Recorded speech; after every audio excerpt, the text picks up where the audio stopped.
you know, takes, it's like music. You like my first story? Yeah. I'm glad you did that. Really glad you did that. A good way of re-exposing something. You should do more of that. Well, I have to write another story really soon. You should have to do more. When you go do mine? Well, maybe I can incorporate yours in the next one if I can feel inspired enough. What do you mean feel inspired enough? I mean, I have to be inspired enough. You know, plot, character. Whatever the illusion I is. wanted to write down what it was, that word. Word. And then the title of your thing. What With the word? plastic camera. What was that called? The thing you were going to show.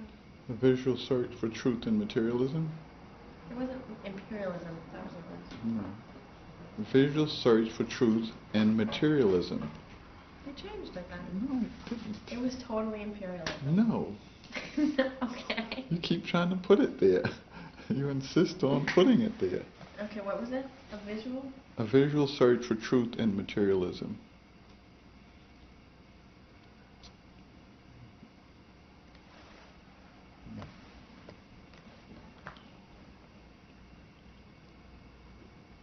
And it's basically about my belief in the arts. I had trouble getting into the arts. I still have trouble. Because it's like being phony. You have to be phony. It has nothing to do with reality art.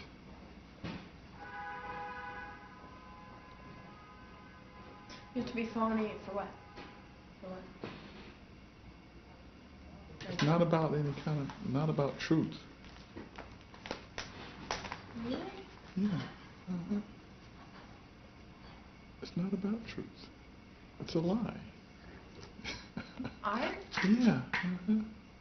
Is it about truth? It's a ridiculous lie. And as long as it stays ridiculous, it's all right. The minute it becomes too real and step outside of being ridiculous, and then it becomes, what can I say? Intolerable. Can't be tolerated. See, the way you're reading what you're reading, the way you've written it, it's a lie. Sure. That's what I mean. Okay. Alright. That's understandable. Okay. See, it's all about language, essentially.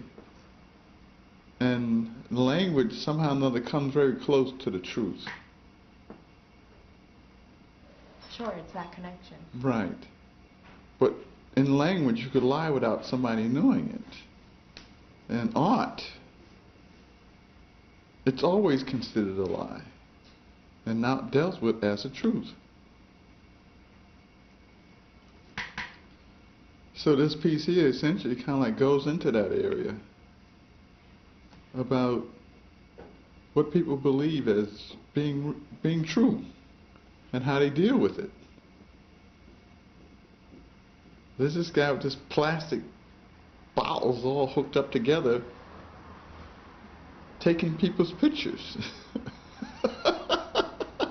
How did he do the sound, or did you do the sound? I just want to know. No, it's that, Part of the thing. the kind of water you drink, you know, if you squeeze it, it makes that noise. That's what the noise is. He used those kind of bottles. That's hilarious. I was like, genius. How did he get that noise to come out of that? Wow. Yes. And then, you know, he's so happy to be doing this. He done psyched himself so far deep into this that people don't have no choice. They got to believe because he believes. And then how do you get around all of that?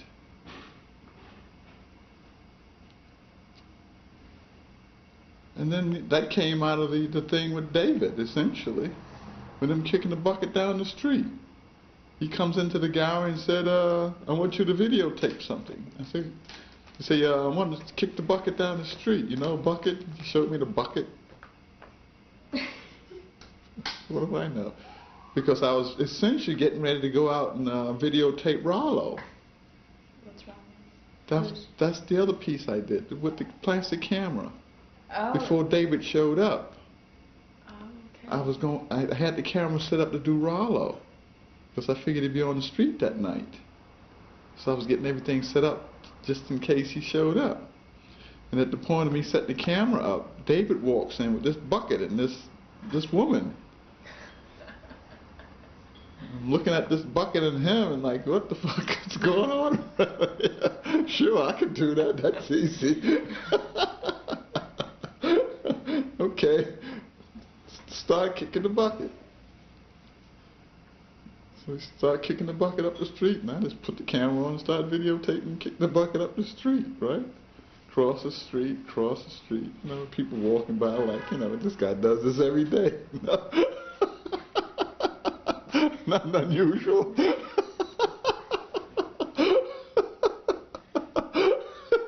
Not the black man done lost it.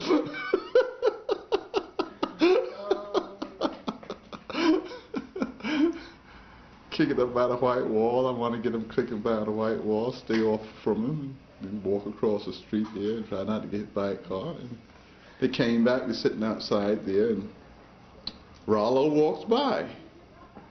That all happened the same night? Mm-hmm. Rollo walks by, and I said, that's what I was supposed to be doing. I have to get him on the same tape. Then the following night, I heard him down the street, like, I hear voices. I can detect who people are, you know. Like at the beginning of the video. I could hear him, you know, he just talks, you know, loud, you know. Everybody, so I heard him down the street. So I grabbed the camera and I seen him going down the street doing something. Then I remembered I didn't have enough batteries, so I went back and got the batteries, put another battery in there, and then went down the street there. Where did he go? Where did he go? And bang, he's across the street there. So I see him doing something. So I just mashed the button before I even get into things. I don't know what's going to happen. And there he is, doing something. Cars are going. I said, damn, hurry up, cars, hurry up, hurry up. I gotta get across the street. I kind of zoom in on him, then all the cars stop me. I kind of like, okay, the car stopped. Let me get across the street. I can't get off the camera. Like, I'm nervous now. Get over there, give him $20. And he's kind of like, he's in shock. Start singing after that, if I remember well. This is real.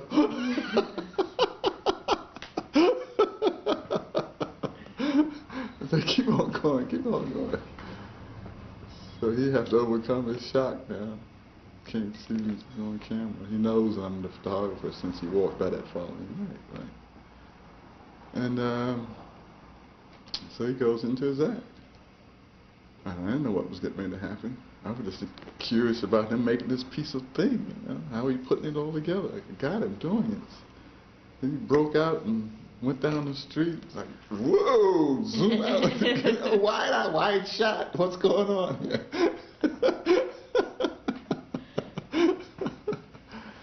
And things began to happen after that. Then after that, David's piece took off after 3 years, showing it to everybody. And then once he got a little settled with the piece, with the DVD, and with that, the whole trip with that stuff. Poor, that a trip. I remember that. I have those slides. Wow. And prior to that, when they were showing up to the Whitney, that kind of like went into a weird state of depression.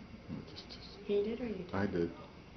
Because I felt they stole it from me. This is my video, and I need to get credit for this also. But when they wrote about it in the paper, they only mentioned his name, David Hammond's video. It pissed me off. Right? Then I wasn't invited to the opening. They was just trying to, you know, cut me off from the video. He was? No, Whitney. The Whitney, right. Mm-hmm. But all that got settled. We had a little big blowout. You should have been there. We had a big fight. Public fight. Wow, I wish I had been there. How did it end? Neither one has got the best of each other, but I got my say. Cleared the air. For those who was there, they couldn't figure out what the fuck was going on. They just got going at David. David is like our God, our hero. He's it. Who's this guy who's going at him this way? Because they all came up there to see David, and then, see the a little videotaping of this piece here. That you did. Yeah, of him. Right.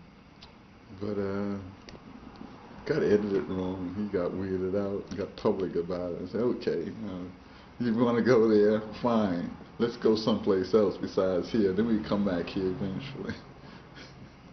Let's talk about the show at the Whitney. So I kind of like this. And the woman who actually curated the show, she was sitting next to him. And I just laid into her about, what they did, why they did it, how wrong it was. And it just, I got it off my chest. Okay, that's out of the way. And then eventually things got cleared up with us, and then he wanted to go further with it, so I recommended to make a DVD. So I produced a DVD. Of which came all those fabulous, fabulous prints. Those are pretty awesome. So that's history now. So he must have spent pretty close to $75,000 on that piece. 75,000. Selling them for upwards of $20,000 to $30,000 a pop. And they sold. I don't know how many sold. That's his business. Ooh. Institutions. Yeah. Individuals. They're the ones who buy in. What time is it? You're crashing fast, huh? See my sister still? I'm gonna be here in an hour, so like 8:45. We've been here an hour. What time is it now? I don't know.